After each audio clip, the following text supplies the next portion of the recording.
श्री शिवलीला अमृत अध्याय 11। या अध्यायाच्या पठणात वा श्रवण केल्याने दुर्भाग्य नाश होऊन सकल सौभाग्याची प्राप्ती होईल। शिवलीला अमृत या ग्रंथातील हृदय असे या अध्यायाला मानलं जातं। अध्याय 11 सुरू होत आहे। फार वर्षांपूर्वी काश्मीरमध्ये राज्य करणाऱ्या भद्रसेन राजाच्या दरबारात अतिशय चतुर आणि हुशार असा एक प्रधान होता। राजा भद्रसेन आणि त्याचा प्रधान दोघेही सद्गुणी, सालस आणि भगवान शंकरांवर श्रद्धा असणारे। अत्यल्पाने दोघांनाही भगवान शिवाच्या आराधनेनंतर पुत्र प्राप्त झाले।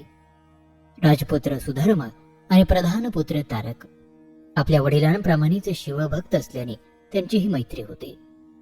लहानपणापासूनच त्यांची वैराग्य वृत्ती दिसून येत होती। दोघे कुमार 5 वर्षाचे असताना त्यांना राजपरिवारातील चालीरीतीप्रमाणे उत्तम भरजरी आणि रेशमी वस्त्र, अलंकार, सुवासिक अत्तर लावण्यात येत असत। परंतु ते दोघेही त्या सर्वांचा तिरस्कार करून अंगाला भस्म, गळ्यात रुद्राक्षाच्या माळा घालून एकांतात बसून शिवस्मरण करीत। आपल्या पुत्राच्या आवडीनिवडीबद्दल राजा आणि प्रधान दोघेही चिंताग्रस्त झाले। जबरदस्ती करूनही राजपुत्र प्रधान पुत्र आपले व्रत सोडित नाहीत हे पाहून त्यांना वाईट वाटले। एके दिवशी त्रिकालज्ञानी वशिष्ठ मुनींचे नातू पराशर ऋषी आपल्या शिष्य परिवारासह काश्मीराला आले। पूर्वी यज्ञात सतत विघ्न करतात, ऋषींना आणि अन्य जीवांना त्रास देतात म्हणून पराशर ऋषींनी राक्षस सत्र केले होते। जन्मेजयाने जसे सर्पसत्र करून सर्व सर्पकुळाचा नाश केला, परंतु आस्तिक ऋषींनी मध्ये पडून तो थांबिला, त्यामुळे रावण आणि कुंभकर्णाचे राक्षस वाचले। ब्रह्मदेवावर रागावून आवाहन देण्यासाठी विश्वामित्रांनी प्रतिसृष्टी निर्माण केली, परंतु पराशर ऋषींनी विश्वामित्र ऋषींना जर्जर केले होते। पराशर ऋषींचा नातू शुभ योगेंद्र भद्रसेन राजाचे कुलगुरू होते। पराशर ऋषी आपल्या नगरीत आल्याचे कळताच राजा आणि प्रधान तत्परतेने त्यांना भेटण्यासाठी गेले। त्यांची यथासंग पूजा करून सर्वांना वस्त्र अलंकार देऊन त्यांना सन्मानपूर्वक आपल्या राजगृहामध्ये घेऊन आले। ऋषींना नमस्कार करून त्यांनी आपली व्यथा प्रकट करीत ते म्हणाले, मुनिराज, आमचे हे दोन्ही पुत्र लहान वयातच एकदम विरक्त का बरं झाले? त्यांना राजविलास आवडत नाही। भस्मलेपन, रुद्राक्ष, एकांत शिवभक्ती ही त्यांची आवड पाहून ही दोघे आमच्या नंतर राज्यकारभार नीट करतील की नाही याबद्दल आम्हाला काळजी वाटते। तेवढ्यामध्येच राजपुत्र आणि प्रधानपुत्र तेथे आले। तळपणाऱ्या सूर्यचंद्राप्रमाणे दिसणाऱ्या त्या दोघांना पाहून पराशर ऋषींनी त्यांना जवळ घेतले। त्यांच्याकडे ते टक लावून पाहत राजा आणि प्रधान यांना म्हणाले, हे दोघे या लहान वयात एवढे विरक्त का? याबद्दल मी सांगतो ते ऐका। फार वर्षापूर्वी काश्मीर देशातील नंदीग्राम शहरात अतिशय सुंदर, कमनीय बांध्याची, नाजूक, देखणी अशी एक महानंदा नावाची वेश्या आपल्या आई आणि भावाला घेऊन राहत होती। तिच्यासोबत एकदा रतिक्रीडा करायला मिळावी म्हणून मोठमोठे राजे दारामध्ये तिष्ठत असत। महानंदा वेश्या असूनही पतिव्रता होती। एकदा एका पुरुषाला शब्द दिला की सबंध दिवस ती त्याच्या सहवासात घालवी। त्यावेळी मात्र ती इंद्रालाही वश होत नसे। भगवान शिवांची ती निस्सीम भक्त होती। सोमवार, प्रदोष व्रत, शिवरात्र हे व्रत ती नियमितपणे करीत असे। त्या महानंदेने हौसेने कोंबडा आणि माकड पाळले होते। त्याच्या गळ्यामध्ये तिने कौतुकाने रुद्राक्षमाळा घातल्या, त्यांना ती भस्म लावित असे। तिने तिच्या नृत्यशाळेमध्ये एक सुंदर असे शिवलिंग स्थापले। नेहमी कोंबडा आणि माकड तिथे बांधलेले असत। तेथे ब्राह्मण शिवपुराण सांगत, तेव्हा ते त्यांच्या कानावरती पडे। महानंदा पूजा झाल्यावर शिववेंडी समोर नृत्य करीत, तेव्हा कोंबडा आणि माकड यांना मुक्त करीत असे आणि आपल्याबरोबर त्यांनाही नृत्य करायला लावे। याप्रमाणे महानंदेबरोबर त्या 2 प्राण्यांना आपोआप शिवभजन घडू लागले। एक दिवस भगवान शंकर त्या नंदीग्रामामध्ये सौदागराचा वेश धारण करून महानंदेच्या भक्तीची परीक्षा पाहण्यासाठी आले। भगवान शंकरांचे ते सौदागराच्या वेशातील रूप पाहून महानंदा अगदी पेढावली। आजपर्यंत तिच्या आयुष्यामध्ये अनेक पुरुष आले, परंतु सौदागरासारखा रुबाबदार, देखणा पुरुष तिने पाहिला नव्हता आणि म्हणून महानंदेने सौदागराला सन्मानपूर्वक घरात बोलावून हाताला धरून प्रेमाने आपल्या रत्न जडित पलंगावर बसविले। त्यांची आदराने चौकशी केली। सौदागराच्या हातात अतिशय मौल्यवान सुंदर रत्न कंकण होते। ते पाहून ही दिव्य वस्तू पृथ्वीवर तयार झाली नाही हे जाणकाराला लगेच कळते। महानंदा ही देहभान हरपून त्या कंकणाकडे पाहत राहिली. तिची भावना ओळखून सौदागराने आपल्या हातातील कंकण महानंदाच्या हातात घातले. अतिशय हर्ष आणि आश्चर्य झाल्यामुळे महानंदा सौदागराला म्हणाली, तुम्ही मला पृथ्वी मोलाचे कंकर दिले आहे. मी सुद्धा 32 लक्षणी पद्मिनी आहे. आजपासून 3 दिवस मी फक्त तुमची म्हणून सेवा करेन. या 3 दिवसांच्या काळात मला तुमच्याशिवाय अन्य कोणाकडेही पाहणार नाही. सौदागराने मान्य केले आणि आपल्याजवळील दिव्य लिंग काढत म्हटले, महानंदे, हे लिंग म्हणजे माझा प्राण आहे. ते जर भंगले, जळाले तर मी अग्निप्रवेश करेन. तेव्हा तो हे लिंग अतिशय काळजीपूर्वक जपून ठेवू. महानंदीने ते दिव्य लिंग आपल्या नृत्यशाळेत नेऊन ठेवले आणि ते सौदागराला म्हणाली, स्वामी, 3 दिवस मी माझ्या शरीराचे आपल्यासाठी आरक्षण केले आहे. तसेच हे दिव्य लिंग मी सुरक्षित ठेवीन. माझ्या नृत्यशाळेत कुक्कुट आणि मरकट आहेत, ते हे सांभाळतील. तिची परीक्षा पाहण्यासाठी भगवान शंकरांनी नृत्यशाळेला अग्नी लावण्याची अग्नीला आज्ञा केली. नृत्यशाळेला अग्नी लागताच सर्वत्र आरडाओरड सुरू झाली. नृत्यशाळा भस्मसात झाल्यावरती अग्नी मात्र शांत झाला. सौदागराने महानंदेला विचारले, महानंदे, मी सांगितल्याप्रमाणे माझे दिव्य शिवलिंग सुरक्षित ठेवले आहेस ना? शिवलिंगाचे स्मरण होताच महानंदा घाबरली. दिव्यलिंग नृत्यशाळेतच ठेवले होते. तसे काय झाले असेल याची खात्री पटून ती महानंदा हताश होऊन शोक करू लागली. सौदागर म्हणाला, मी सुरुवातीलाच दिव्यलिंगाची कल्पना तुला दिली होती. तुला सावध घेण्याची सूचना सुद्धा केली होती. आता शिवलिंगाला काही झाले तर मी आत्मदहन करीन.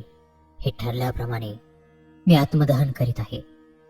आणि असे म्हणून सौदागराने गावाबाहेर मोठी चिता पेटवली. तिला 3 प्रदक्षिणा घातल्या. ओम नमः शिवाय म्हणून सौदागर रूपी शंकराने अग्नीमध्ये उडी घेतली. महानंदा फार व्यथित झाले. तिने निश्चय केला, 3 दिवसांसाठी आपण सौदागराची पत्नी झालो होतो. पती निधनानंतर पत्नीने सती जायची असे शास्त्रार्थ आहे. आणि मग त्या तयारीने सुद्धा तिने निर्वानिराव सुरू केले. आपली संपत्ती ब्राह्मणांना दान करून टाकली. स्नान करून सर्वांगाला भस्म चर्चिले, रुद्राक्षाच्या माळा घातल्या आणि हर हर महादेव या नामाचा जप करीत त्या अग्नीमध्ये तिने उडी घेतली. क्षितिजावर सूर्य उगवावा तसे भगवान शंकर त्या अग्नीतून प्रकट झाले. त्यांनी आपल्या 10 भुजा पसरून महानंदीला अग्नीत उडी घेताच वर्षभर चेंडूप्रमाणे चिरून घेतले. भगवान शिव म्हणाले, महानंदे, सौदागराचे रूप घेऊन मी तुझ्या भक्तीची पावित्र्याची परीक्षा घेतली. तू परीक्षेत खरी ठरलीस. मी तुझ्यावरती प्रसन्न झालो आहे. आता तू तुला हवे ते माग. महानंदा म्हणाली, भगवान, नंदीग्राम नगर, माझे भाऊ, माझी आई यांचा उद्धार करा आणि मला आपल्यापाशी कायमचे स्थान द्या. महानंदेच्या इच्छेप्रमाणे एक दिव्य विमान आले. त्यामध्ये नंदीग्राम गावातील सर्व जीवजंतू महानंदा आई बंधूसह बसून शिवलोकी गेली. महानंदेची गोष्ट ऐकण्यात तल्लीन झालेल्या राजा आणि प्रधान यांना पराशर ऋषी म्हणाले, राजा, गेल्या जन्मी महानंदेचे आवडते कुक्कुट मरकट असणारे, ज्यांना महानंदेच्या सहवासामुळे शिवपूजन घडले, त्या पुण्य संचयाने ते या जन्मी राजपुत्र सुमेध आणि प्रधान पुत्र तारक झाले आहेत. हे दोघे पुढे चांगला राज्यकारभार करतील, न्यायाने वागतील, प्रत्येक प्रजेला सुखी करून शिवभजनी लावतील. पराशर ऋषींची वाणी ऐकून राजा आणि प्रधान यांना आनंद झाला आणि मुनिवरांना साष्टांग नमस्कार करून ते म्हणाले, गुरुदेव, अशा पुत्रांचे आम्ही जनक आहोत याचा आम्हाला अभिमान वाटतो. पराशर ऋषी ध्यान लावून बसलेले पाहून राजा चिंतावून म्हणाला, ऋषीवर्य, आमच्या मुलांच्या भविष्यात काही अप्रिय घटना असल्या तरी आमची तयारी आहे ते सारं काही ऐकण्याची. जे अटल आहे ते स्वीकारलंच पाहिजे.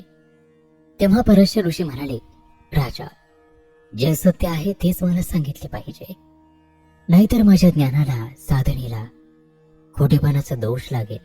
म्हणून ऐक. विधिलिखिताप्रमाणे तुझ्या पुत्राला 12 वर्ष पूर्ण झाल्यावर 7व्या दिवशी मृत्यूयोग आहे. त्याप्रमाणे आजपासून 7व्या दिवशी सूर्य मध्यान्ही आल्यावर तो मृत्यू पावेल. ऋषींच्या हे वाक्य ऐकताच राजा भद्रसेन मूर्छित होऊन पडला. राणीचा तर शोक आकाशाला भेटला. पराशर ऋषींनी राजाला सावध केले आणि मग राजाने विचारले, ऋषीवर, यावर काही उपाय आहे का? असेल तर मला सांगा ना, मी तो करीन. तेव्हा ऋषीवरी म्हणाले, राजन, इथे शतघटांची स्थापना करून त्यामध्ये दिव्य वृक्षांची पाने आणून घटातील सर्व पाणी मंत्राने पवित्र कर. त्या पाण्याने तुझ्या पुत्राला स्नान घाल. शिवपिंडीवर अभिषेकाची संततधार धर. रोज रुद्राध्यायाची 10,000 आवर्तने याप्रमाणे 7 दिवस सतत आवर्तन कर, म्हणजे तुझे संकट एकदम टळेल. भद्रसेन राजाने नम्रपणे पराशर ऋषींना नमस्कार केला आणि म्हणाला, मुनिराज, आपण ऋषी श्रेष्ठ आहात. काळ, मृत्यू आणि शोक यापासून तुमच्यासारख्या गुरु वाचून माझे कोण रक्षण करणार? तुम्ही संकट निवारणासाठी जे जे प्रयत्न सांगितले आहेत ते मी त्वरित करीन, परंतु आपणाला प्रार्थनापूर्वक विनंती करतो, आपणच हा अभिषेक आणि 10,000 आवर्तने करावेत. तुमच्या बरोबर दुसरे ऋषीमुनी आलेच आहेत. आणखीन हवे असतील तर मी आणखीन बोलावून आणीन, पण आपण लगेचच याला प्रारंभ करा. मग राजा भद्रसेनाने पराशर ऋषींच्या आज्ञेनुसार 1000 ब्राह्मणांना बोलावले. सर्व ब्राह्मण उत्तम प्रकारचे शिवभक्त, विद्वान, सदाचार्याने परधन परश्री यांच्यावरती आसक्ती न धरणारे होते.